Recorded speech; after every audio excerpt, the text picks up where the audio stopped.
This reading is for Christina. We're going to do a natal chart reading.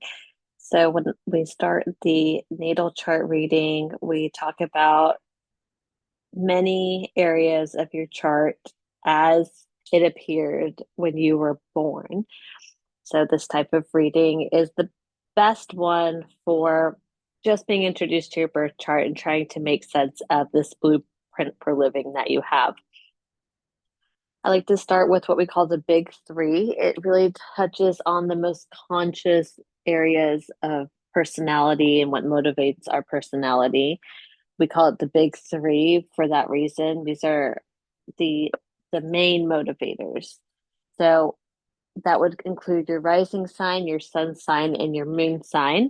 Most people are familiar with their sun sign. So if I show you this big chart, the sun is one point, one luminary, we would call the sun that, or planet energy that is a very driving force in astrology. It's well known because this is our ego, our main conscious awareness of how we identify ourselves in this world.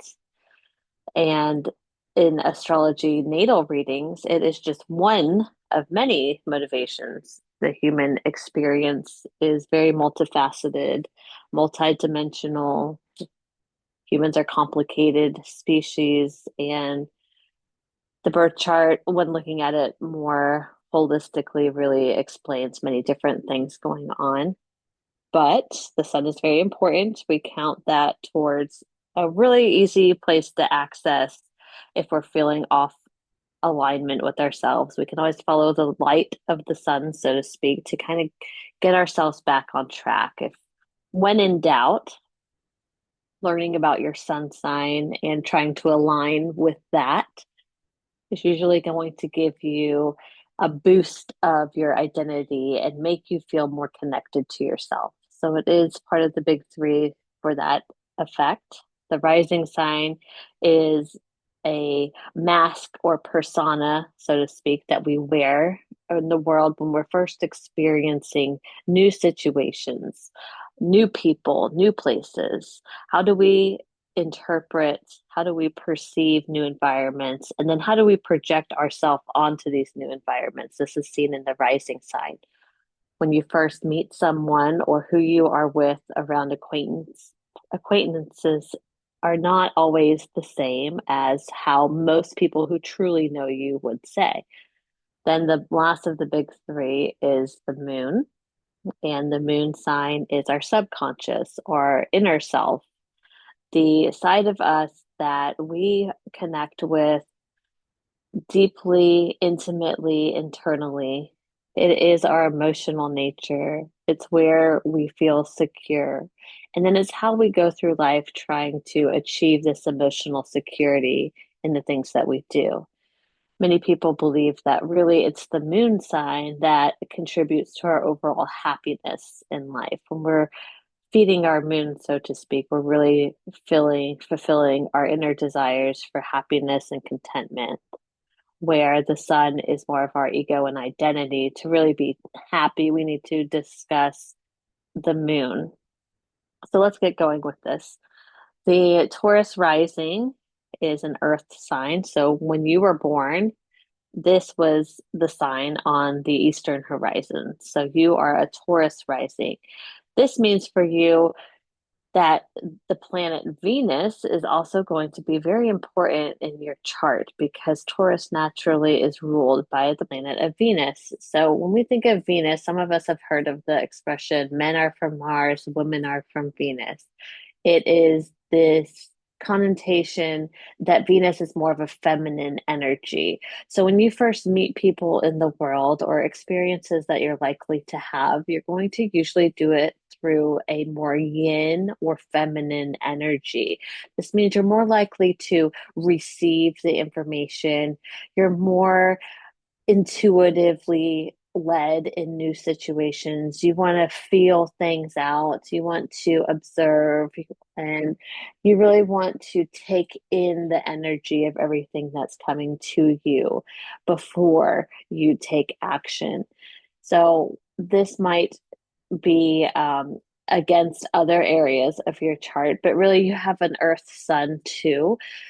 So having an Earth rising sign and an Earth Sun sign, you're more observant, you're more likely to collect information from new situations. People who first meet you might even say that you are reserved, methodical. You might give this really practical vibe to people. They don't see you as someone who immediately gets swept away in the energy of other things. You really want to take your time to steadily understand the situation before you make moves. And the Taurus represents the bull. So people might also feel like you are somebody who's really digging their heels in the ground on who you are and what you're doing in situations. People are going to see you as this bull type of being the strong person who has maybe really steadfast goals, values, an energy of somebody who is who they are. You don't come across to people as always a go with the flow kind of personality. You might be observing and understanding a situation and then make the move towards a very decisive action. This gives you the energy of somebody who really is persistent, tenacious in their presence. Whatever you're going for, whatever draws you to a situation, you have a goal oriented energy. People think that you have a direction in life and then you're not really scattered all over, or you're just not always changing your mind about things. You come off as somebody who really has a goal and a destination in mind of what they're trying to achieve in any situation. So with this double earth energy, you might be somebody that gets asked advice or is seen as someone who could handle responsibility. People might look to you as someone who's very competent in doing things. You don't look like you're going to fall over with any type of new information. You're seen as a steady, reliable energy that's just methodically taking the next step in the direction that you've already desired that you wanted to achieve. So this is also the integrated energy I'm getting from this Mars in the first house too. So whatever planet is in the first house is going to be very powerful. It really is your persona. So although the Taurus rising could just be a first impression, I'm getting a deeper energy here because your Mars is in the first house, that you are actually very action oriented. You are somebody who people really see as ambitious, even maybe not just tenacious, but ambitious. You're people think you're going somewhere. You're not here to observe and then be persuaded to do something else. You're here to observe, read the room, and then take the next step towards your goal in mind. So you might come across as somebody who is just able to really get things done and who is here to accomplish a mission. And Taurus is usually about the material world in some way. Matter of fact, all earth signs, if you have a lot of earth energy, you're here to build something in the physical realm. So you are probably seen as somebody who is capable of acquiring a lot of material assets. And this might mean that you are, quick in business or steady on the job and always getting promoted. But it gives you this energy of ambition of wanting to make a way for yourself and acquire things in life that are going to fulfill your need for material security. And Mars is all about our ambitions. What do we want? How do we get it? And how do we go about getting it? Do we sit back and wait for things to come to us, or do we actively go out and pursue things? Well, in the first house, in Taurus, Mars would say, I actively take steps to get what I want in life. I am very self-driven, and people know that about me. They either get out of my way or they want to try to stop me because people don't always root for people who are really ambitious and trying to go places. So this is Mars is also combativeness, aggression.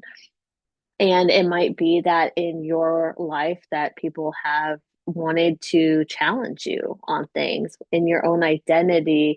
You might find like sometimes you have to wear this outfit of the warrior and be ready for battle at any given moment. This is contradictory to what your rising sign would actually want because Venus is very different. So when I said men are from Mars and women are from Venus, that quote that we've heard, most of us anyway, the men from Mars part just plays on this masculinity, this energy of this yang energy of being assertive at the very least, but aggressive, combative, willing to fight for what they want. It is this traditionally masculine energy of fighting for your right to take up space. And the Venus is the opposite of that. Venus is really looking for peace, serenity, harmony, relationships that bring those feelings and trying to disseminate any hostility. And Mars is the opposite. No, I will fight you for that. I will battle you if the need arises because it's my way or the highway kind of energy. So having this in the first house gives you this split ability to present yourself in either way. But I see somebody who, with the Taurus rising, that does aim for peaceful interactions. The Taurus rising person has come into this life for peace. That's what they're looking for. It would suggest that in a past life, you had um, gained a lot of wisdom through maybe hardships or even earlier in this life, but you really ultimately hope to find peace in all of your new experiences. And the first house, Mars, says, well, we might have to fight for that peace. And that is the interesting because that almost becomes a theme to your chart is the courage to fight for the peace that you need in your life. So it really does play this powerful role in your chart right from the beginning and almost in a lot of your affairs in your life because it stands alone in the first house. The first house is our identity. So whether or not you're looking for peace, you still might have to fight for it. And I usually don't draw Mars into the very beginning of the talk, but it happens to be right there. So that's where we're going. But now let's move to your sun. So the sun sign would be how most people know you and how you probably know yourself in the easiest amount of words. So the Taurus rising person is not far from the Capricorn sun person. So I'm going to guess that people who first meet you, they probably do see a lot of um, transparency in the energy that you give off right away. You probably have um, this smooth transition. Maybe a lot of people that you first connect with when you first meet somebody, you actually can tell their true character and if it's compatible with your energy right away because you're moving from an earth rising to an earth sun sign. So I would say that this means people really do get a good sense of who you are right away. And in the earth sign, it's you're not really up for a lot of embellishment on things. You really are looking for people who see you and speak what is meaningful to them and looking for people who are motivated in their own way, we're trying to build something here. We're trying to bring our visions into reality or be of some type of service. Those are your kind of people, the people who are actually getting up and doing things to make things happen for themselves. And the Taurus rising wants that, and the Capricorn sun wants that. Capricorn's the sign of mastery. So when that's your sun sign, you're really looking for not settling in life. You really want to achieve things that are of your highest ambitions. And you really have this huge capacity to power through any obstacles, to climb any mountain that you want to. Capricorn is the sea goat because it step by step climbs the mountain to success. So you're here for the long marathon, not the sprint in life. Capricorn sun people usually wait until the later part of life to really see all the fruits of their labor because so much of their success comes from the years of experience that it took to get there. You become the master through years of experience. You don't show up the master day one on the job. So it's really about getting through life through no shortcuts and really sticking to your values and integrity to really accomplish what you want and not settling for less. Then you become the master and you are the supreme authority of it. So Capricorn sometimes gets the nickname of the boss because of that. But I kind of feel like that can be a little bit of a jab too, like bossy or authoritarian. It comes off a little bit cold, but the Capricorn energy sometimes can be cold because you think of the season, it is cold. We're not being fruitful and multiplying and supporting others and growing these relationships. Sometimes Capricorn is cold and alone because it sees where it wants to go and it's not waiting or holding people's hands to get there. So there's this side of you that doesn't mind being alone if necessary to really get what you want in life. And being or having feelings of being a loner is sometimes a theme here. Or even if you have relationships, just that you're capable. It's about being self reliant and being self disciplined to do what you need to do and not reaching out your hand to accept things from other people as handouts or shortcuts, and not really always reaching your hand to help pull people up either. It's about respecting people who also took the initiative to do what they needed to do without shortcuts. You have an eye for people who value hard work, and those are the people that get your respect. And it's a sign of being your own authority in life. So when you align with that in your life, when you're really showing up for yourself and taking the next right steps towards your ambitions and goals, is it owning your own company? Is it having your own place to live, providing for yourself? All those types of things are very Capricornian. I don't want to wait to see if I get lucky on a lottery ticket, or I don't want to just marry this person because they have the financial security. I really want these things on my own. And that speaks to this Taurus rising too. Taurus is the sign of self produced financial security, and Capricorn is the master of that. So it goes hand in hand that it would say you really want to build success in your own right in this life. You came here to do something that only you can do and only you can acquire these financial securities and this status of mastery in the world. This is a journey that you wanted to take to prove to yourself what you could do. What are you made of? And that's where you're going to feel most in touch with yourself, is when you're really proving to yourself, when you're pulling your sleeves up and you're getting into the work and you're the one that is to either blame or praise because of what you've become. That is what you wanted to feel in this life. So those are the two main factors here, but we also need to talk about the moon. Like I said before, for the big three, we have to look at the moon because how are you really going to be happy? What do you need emotionally? So for this Taurus Capricorn energy, it's very earth, which means it's very logical, practical, goal oriented, material motivated, and um, just very realism. It's very stuck in, not stuck because it's not about being stuck. It's just about being oriented to the real world. And we don't want to forget our emotional side, whether how buried it is or how irrelevant it seems towards accomplishing goals or in reality.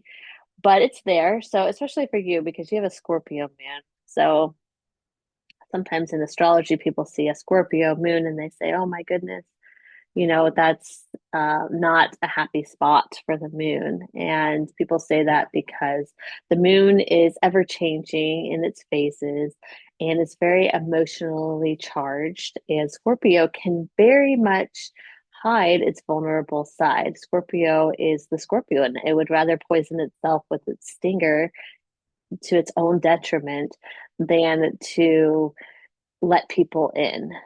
Um, so the higher expression of a Scorpio moon is someone who is very open and very passionate and very generous and interested in connecting to almost the soul level intimacy. How deep can we go in ourselves to really find all we can learn about each other and ourselves and really connect emotionally? But a lower expression of a Scorpio moon is someone who would rather stay closed off and handle all of their emotional distress or triumphs in isolation and never let anyone in and then suffer ultimately because of this. So every sign has a higher and lower expression. I give you the example for the Scorpio moon because it can be that intense. So Scorpio is intense. It's nothing superficial lives in Scorpio. This is an area where you are being asked to go deeper. And in the sign of the moon, it's saying your emotional realm. How deep can you go? How you can feel, you have the capacity to feel deeper depths than many people. You're this never ending, limitless vessel of emotion if you choose to open that and go there. And when we do that, it can be very transformative. A Scorpio moon person has the ability to completely transform themselves because of their great ability to really examine the areas of emotional pain, let go, heal, and then be a completely transformed being to then offer themselves to other people. It is sometimes a sign of somebody who has had emotional pain so deep that they almost feel like this emotional death. And then they're being asked to give it this emotional rebirth.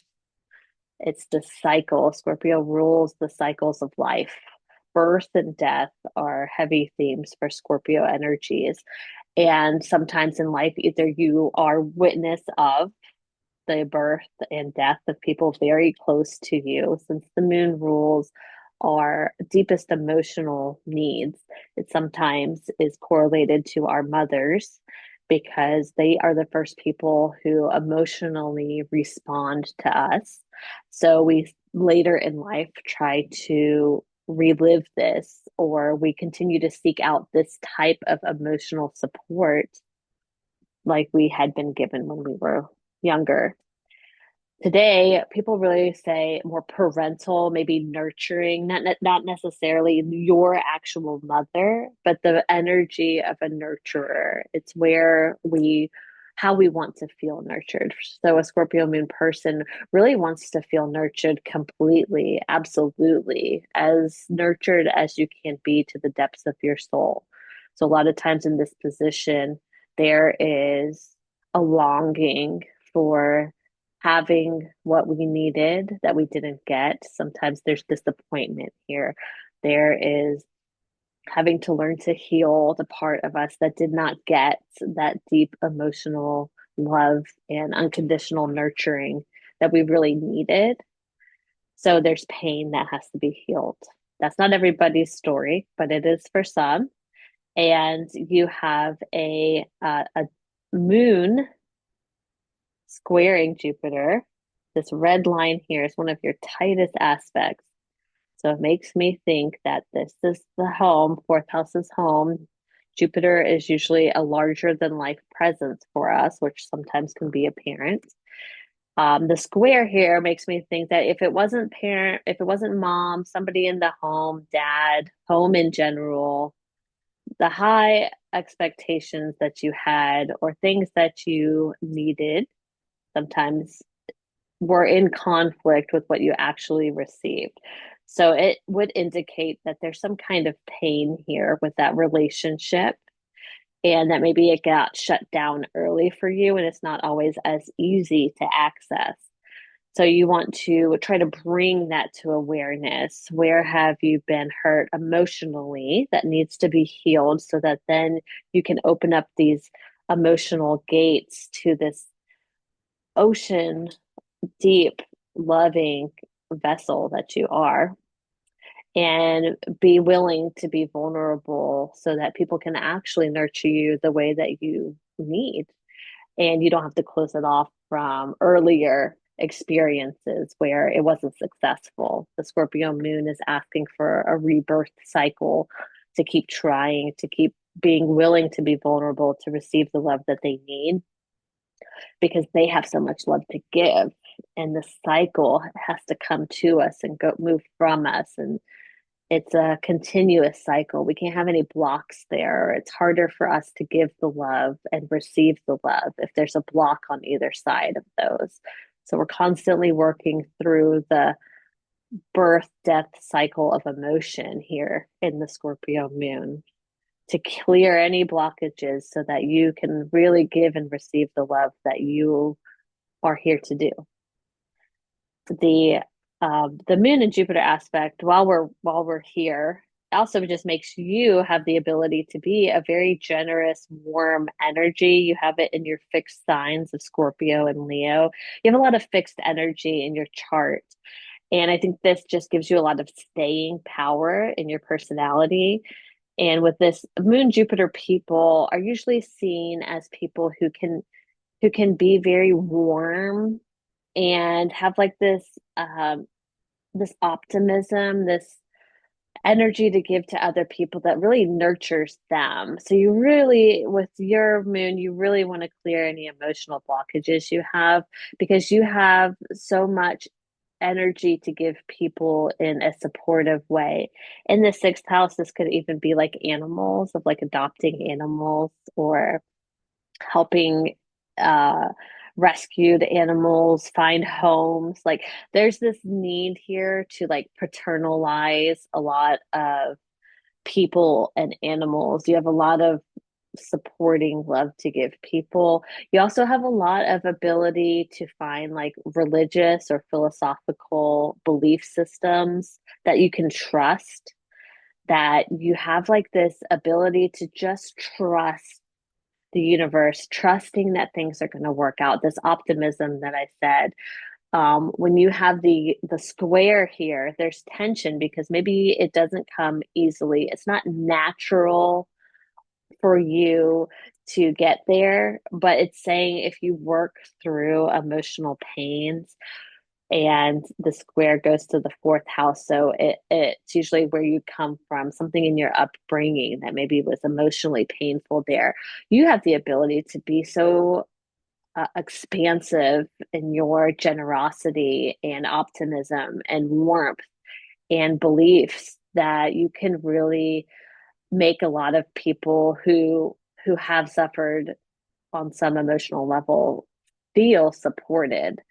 So this pain really turns into a gift. And I see that again somewhere in your chart, and we'll get there. But that's the first time I see it. Your emotional nature, when healed, is very warm and generous, where I think that's important for you because sometimes the Capricorn sun, earth rising person doesn't always have that warmth. When I talked about cold and now I'm talking about warmth, it's there, but sometimes in that emotional energy, it can be blocked and you can kind of be perceived as more of a loner. I'm not open to supporting. I'm really doing this over here that I am determined to prove my worth to myself. But your emotional nature is saying, but if you really want to be happy, we need to heal emotional pains and then give away our own generosity and support to other people, where they're going to nurture people to really feed our inner child because we didn't get nurtured the way that we know we needed. So, to help heal that, I'm going to give it to people that I see that do need that, whether it be people or pets. Now I'm going to support you because I know what it feels like not to have that, but to make my inner self happy, I actually have to do that for someone else. I have to feel that. I still need that. So work that into your life to find happiness. And then this way, your ambitious side and your need to fulfill your own desires to be self-sufficient is your driving force. But the happiness layer underneath is really in making other people feel emotionally supported. So there's this connection to others less fortunate than you. That is actually your key to happiness here.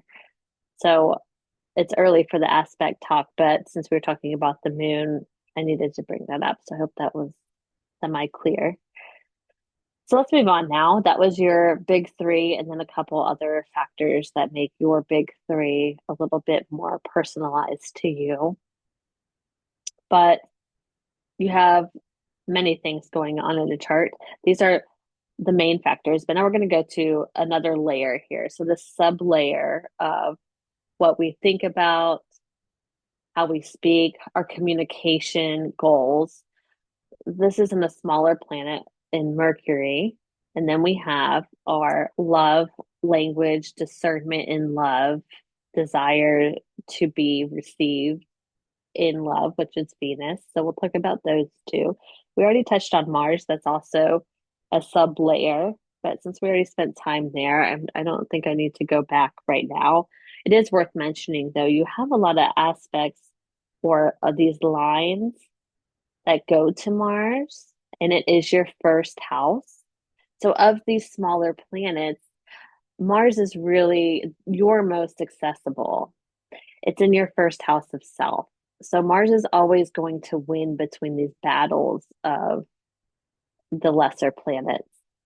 You are, which is to say that you are best using Mars when you're really taking action in your life and you're calling the shots in your own life, not letting circumstance or overthinking or emotional manipulative situations guide you. You really need to be in the driver's seat in your own life, and Mars is going to show itself either in frustration, restlessness, arguments, straightforward combative situations when it's not happy. So it's best to always be aware of any planets in your first house. This is your personality. Are you going to get the high expression or the low expression? So Mars, anytime you're in the driver's seat of your life, Mars is going to be happy.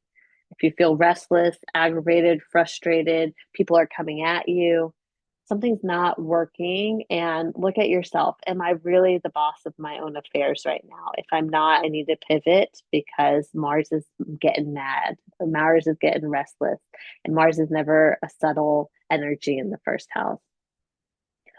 Do be aware, though, that a Taurus Mars in the first house sometimes can be too stubborn for its own good. So you always want to ask yourself, you know, am I, is this the hill I want to die on every time? Do I need to really battle this to the end? Am I banging my head against the wall here? Is there a softer way to do this? because it can be a frustrating spot for Mars if the stubborn energy is winning. Mars is direct. Can I do what I want to do without having to stop at every wall here to bang my head through? Is there a path to my goal that is a little less hostile? So those are just some of the pitfalls that a Taurus Mars can get in is the stubborn and the, you know, feeling that they're always having to go against and really dig their heels in the ground. You don't want to do that all the time. It's exhausting, right? A Taurus rising person actually wants peace. So remember that. Is there a more peaceful way of maintaining my autonomy here? I still need to. I can't be passive and let other people guide my life. My goal here is to be self assertive, but can I do it in a more peaceful manner? I don't need to blow up at every obstacle. Okay, so let's see. So your Mercury is in Sagittarius. This is the planet of communication, what we think about, how we express ourselves, what we're likely to how we're likely to communicate. And I think it's interesting that it's the first time we see a fire sign in you. So, where you come off very realistic, logical, and on the regular, I would say people probably look at you and think you have a good head on your shoulders. You're not taken for a ride a lot. You're probably not very gullible. I would think you're somebody who sees reason pretty well. But then you have this Sagittarius Mercury that shakes things up a little bit. There's a side of you that really likes to talk and think about bigger pictures of things, a higher philosophy, maybe what we can't see here. What's the bigger picture of stuff? Um, they're the side of you that I think can get really engaged and swept away in concepts that are bigger than us outside of our normal day-to-day reality.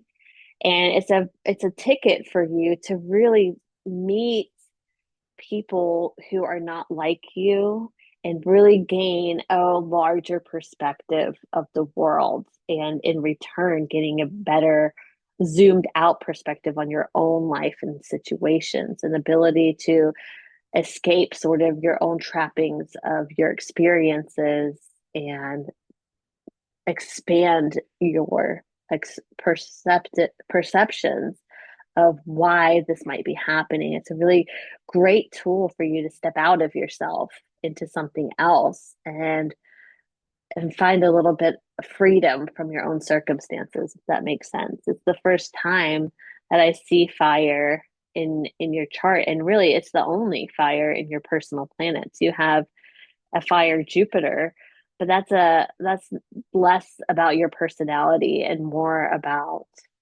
luck and expansion in your life. Still important with this fixed aspect that we already talked about. But also, you can't really see it here too well. But there's something in your chart. It's called a yod, and this is not a first level astrology thing. But since I see it, I have to talk about it. A yod is an aspect pattern. So for you, you have a triangle here going from your Mars to your Mercury to this one down here, which we call your Chiron. This right here is the sextile, and my software doesn't always show it, but a quincunx is the aspect that would go up here. It's a degree that turns this into a triangle that almost looks like it's pointing at something. And if you have not heard of this before, you should look it up. It's very interesting. It is what people sometimes call the finger of God. And it sounds like this wild concept because it is. Not every chart has this. You have this point, this finger pointing at your Mercury. It's asking you to take like a special side quest mission in your life. If you're willing to accept it, that you really help set free generational ancestral line energy that needs to be changed in this life. It's a really fun, interesting astrological concept of the yod or the finger of God, the fates point. There's a few names for it, but for you, it's saying that when you really are owning your own assertiveness and you're working on healing the pain of your past. Chiron is the wounded healer. It's all about where we were hurt, how we were hurt. It looks like in Cancer, which is this a water sign, like emotional pain, which we already talked about with the moon here. There's some sort of emotional pain that you have. And in the third house, it's early childhood. Usually it's like our school aged years, could be with siblings. It's usually something either about our voice, where we're not able to speak our truth. Was there parents that flooded us with their own agenda and we couldn't find our own voice?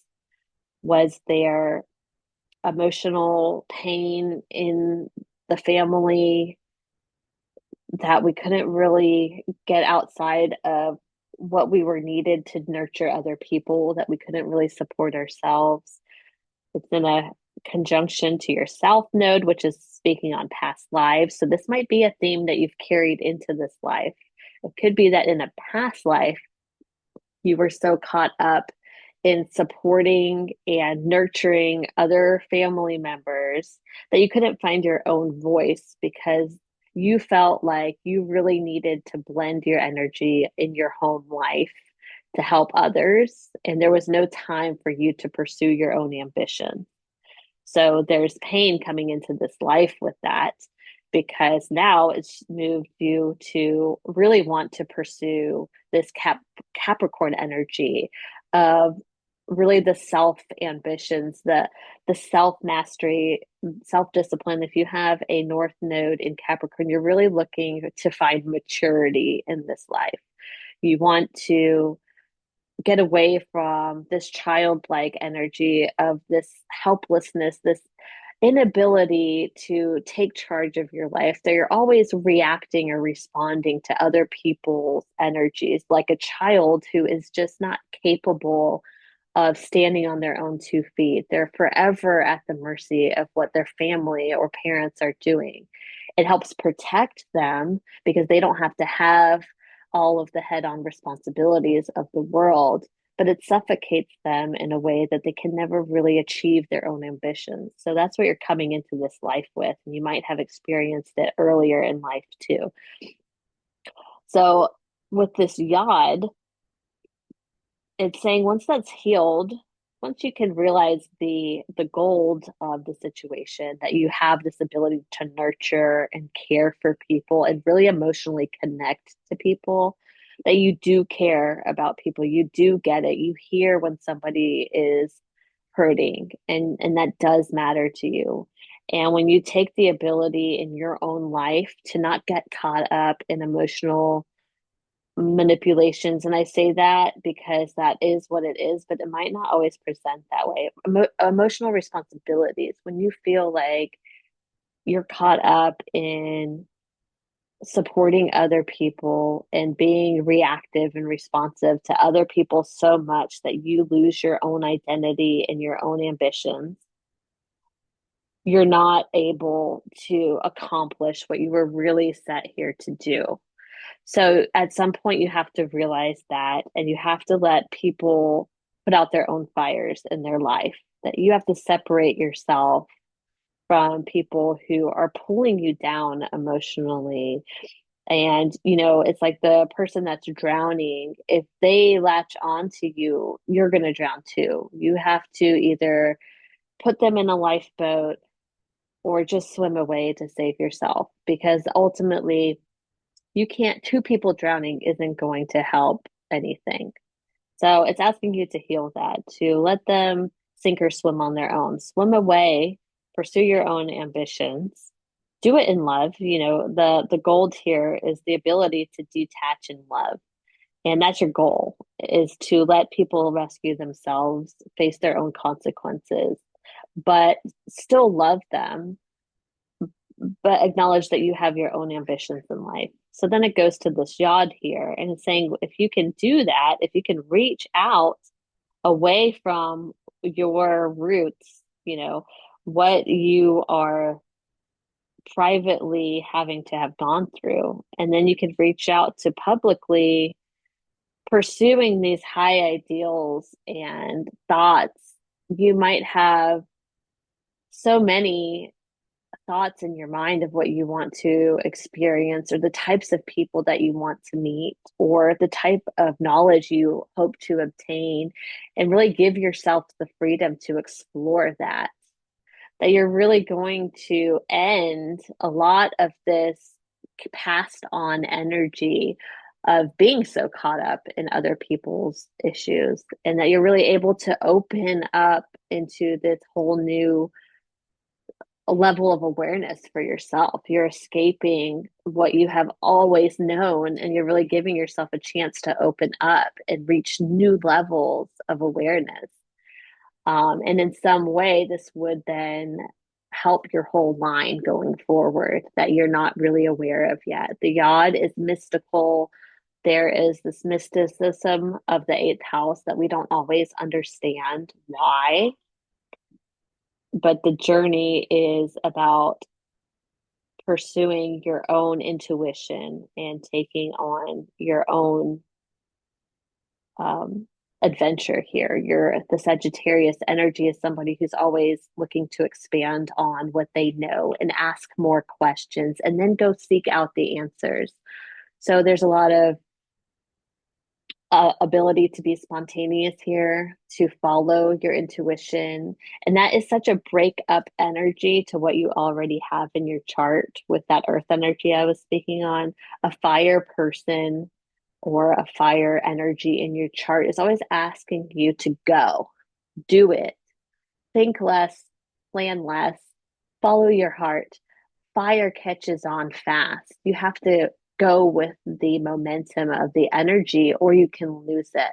You don't want it to fizzle out. You want it to expand. It's saying if you can get past these areas that I explained already and you can go forward with that, you really have this uh, ability to inspire yourself and have a very passionate side to you, and then connect with some on a eighth house is really about that mystical life cycle, but it's transformative. There's beyond what we can understand in our current self. We have to transform completely to experience this new level. So it's pretty profound, and you don't see that in everybody's chart. So I had to take the side note here to explain that. So it might be helpful to listen to this reading in a couple of attempts because I know it's a lot. And that was a little bit of a side issue here. So I'm going to go back now to the lesser planets and get away from this aspect pattern here. So we did just discuss Mercury. Let's go to Venus. Venus is in Aquarius for you. So this would be like our love language. Like I said, this is how do you act in love? What do you need for a successful relationship? Aquarius is your only air sign here because I don't, vertex is just a point, so that doesn't really count. Your actual planet here, Aquarius, is an air sign. And I think this is so important for your chart because you are Taurus rising. So your Venus is actually your chart ruler. And you need to listen to this planet almost as much as you need to align with your sun and find happiness in your moon. Your Venus is your source for getting the peace that you seek, that you came in here looking for. And it is, you can't really see here, it's cutting off. This is your 10th house. So you have so much going on here in the ninth house that we haven't even been able to super address because you have a lot of other things going on. But your Venus is in a separate house, in a separate sign, and it's right sitting on what we call your MC. So your highest aspirations in this lifetime, if you were to consider the top of your chart, the tree branches, and the bottom of the chart, your roots, it would suggest that you come from roots, deep roots, generational, ancestral lines of being carrying this karma with you with other people in your family because your South Node is right there. This is our karmic sign. But your North Node and your Venus at the top, where you aspire to be, where you grow and you look up in life, the highest achievements that I can have. Venus is there. It's saying it really wants you to achieve peace and harmony. And it really wants you to have this feeling of love, serenity in your life. And in spite of pains that have come from your past, either this life or past lives. It's asking you to climb higher, reach higher, go higher, get out of that, and keep going.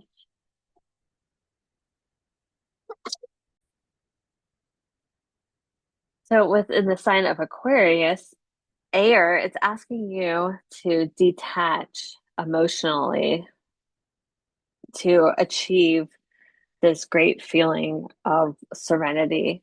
And when you do that in relationships, it can be tricky. Aquarius Venus is something that this can be a little bit harder to understand. Well, if I'm looking for love, I don't want to be emotionally detached, but really, Aquarius Venus is a gift to be unconventional in relationships and really valuing the ability to be friends with someone. The Aquarius energy is the humanitarian, the one who wants to accept people for their differences. The more eccentric, the better. Really celebrating what's different about us, but how we can still come together and be connected. It is emotionally detached in a way that there's an intellectual or a higher vision about things. It's our potentials and our ability to problem solve and to innovate where we come from. So it's mentally active and busy. So this would suggest in relationships, you need to feel mentally stimulated. Maybe you're attracted to people who you deem really intelligent, or maybe people who just break the mold a little bit. They're not so stuck in being just like everybody else. Something's different about them. Maybe they reject mainstream pop culture. Maybe they're just a little bit offbeat in their own right. And you probably come off like this in some way to other people. This Venus on the MC would say, well, that's great. The more you can be like that, the more you can really fall in love with the side of you that is an innovator, that thinks different, that doesn't conform, that likes to be an individual. That's how you're going to attract people that are right for you. And ultimately, how you really achieve your highest aspirations when you're thinking for yourself. And this theme of your chart just really is the theme here. The more you are radically yourself and lean into the sides of you that is motivated from your own truth and lean into this individual side of you, the more that you really find peace in yourself and you really attract the right people to you.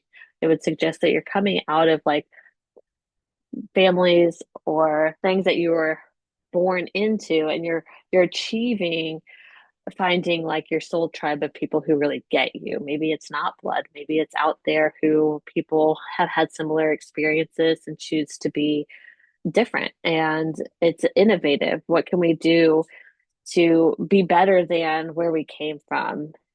And we can really accept and celebrate each other for our differences and not feeling like we have to silence our voices or just conform to what other people expect from us.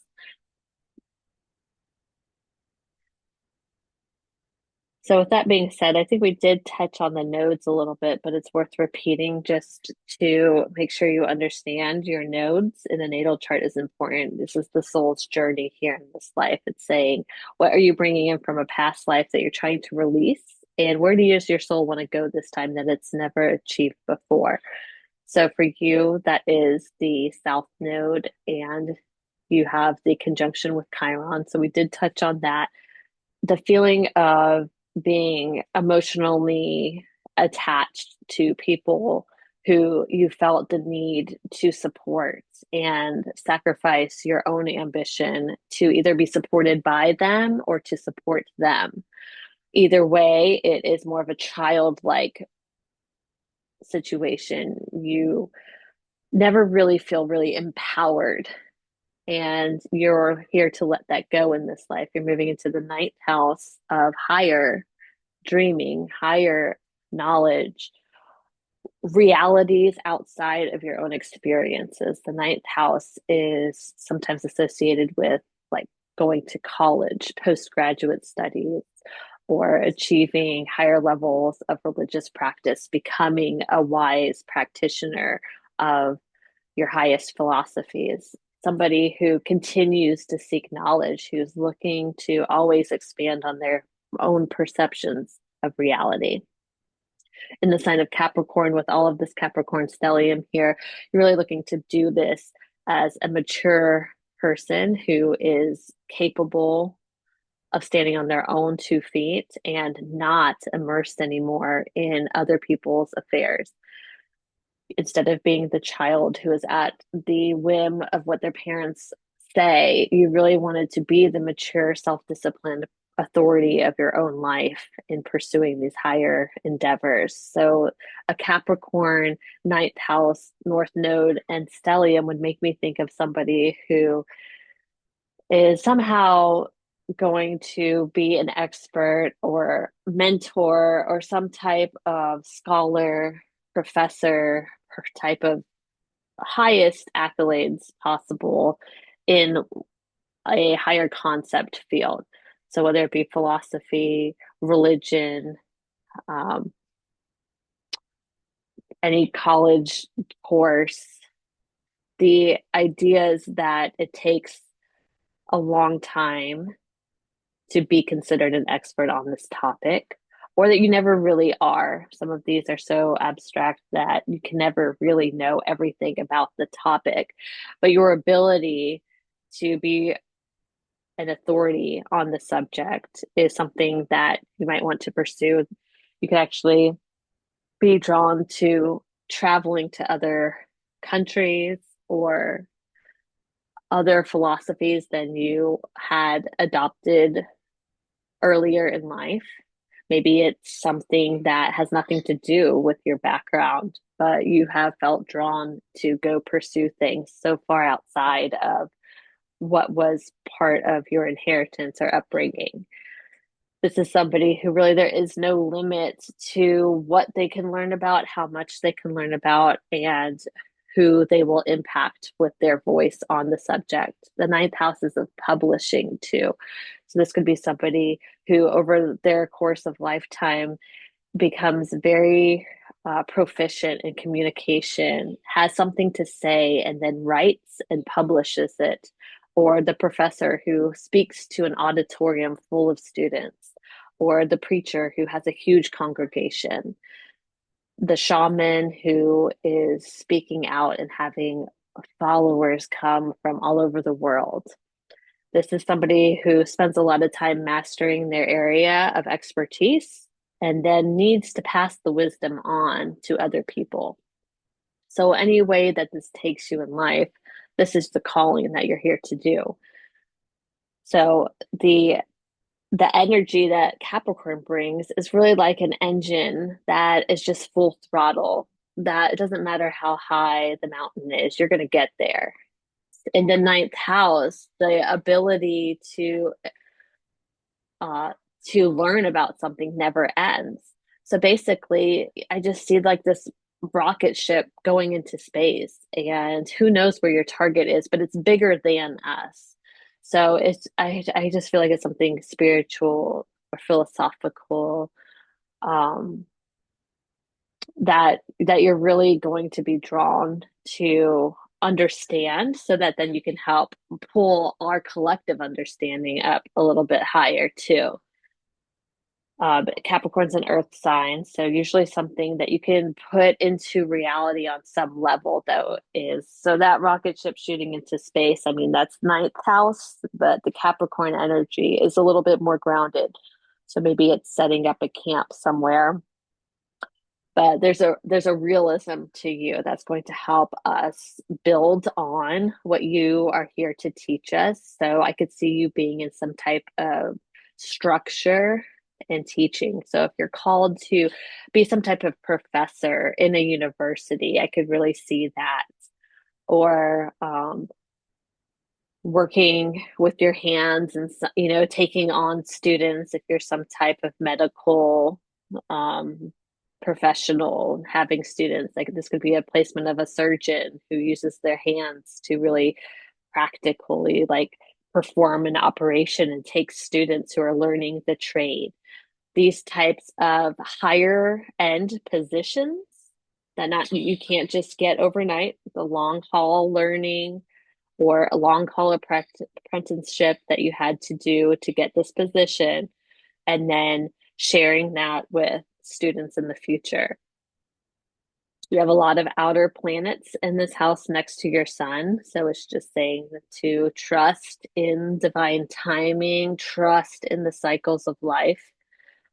You're being presented with outside opportunities that help push you gently into the direction of pursuing these things. So it's up to you to release past energies of pain or further entangling yourself in family obligations to free yourself enough to be open to these opportunities that call you away from your home or private life and really push you out into the world of things that you've never experienced. That's how you get there. And when you do that, you really feel like yourself. You find a part of your identity that really calls to you because that is where your sun is, right in the middle of all these things. But it's also your north node. And people who have their sun and north node in the same sign and house, it's such a blessing because you're consciously able to access what your soul really came here to accomplish. And not everybody has it. Sometimes the node is layered so far underneath everything that you can't even see it. But for you, I feel like your soul is saying, I want to be close to my ego. I want to be aligned with this, so I'm going to keep it accessible. So you're going to feel a lot more pulled into these bigger journeys. And it could be physically being pulled to travel, or it could be mentally pulled to travel outside of what you already know to experience a greater perspective. The bigger you can get your perspectives, the more you heal yourself and the more your Venus is happy because that air sign loves a big picture. Air is intellectual, it's not emotionally holding on to pains and resentments, it's letting it go, it's asking to detach to really get a better handle on um, the bigger meanings of life and being more communicative to others and really getting your message out there. You have some type of message that needs to be published. It needs to be received by others. So you need to make sure emotionally that you're not emotionally blocked to where you can't get outside of yourself. This is the chart of somebody who doesn't want to be so lost in self introspectively that they can't project their message outward because you have a big message outward that needs to be received. So I'm going to stop here. Like that was a lot. Let me know what I can do to clarify. And it's almost your birthday, so happy early solar return to you. Solar return, that's something to look up too. I do solar return readings. I would say if you're interested in that, let this digest for a little while before we go into that. But it's basically a look at the year ahead of themes of what the year wants to accomplish for you. But of course, the natal chart is the most important to understand because that is your blueprint for living. So let me know if things were a little murky. After you listen to it again, let me know. And I'm happy to clarify anything. But I think this is good for here. So I'm going to stop it here. And thank you so much for your interest.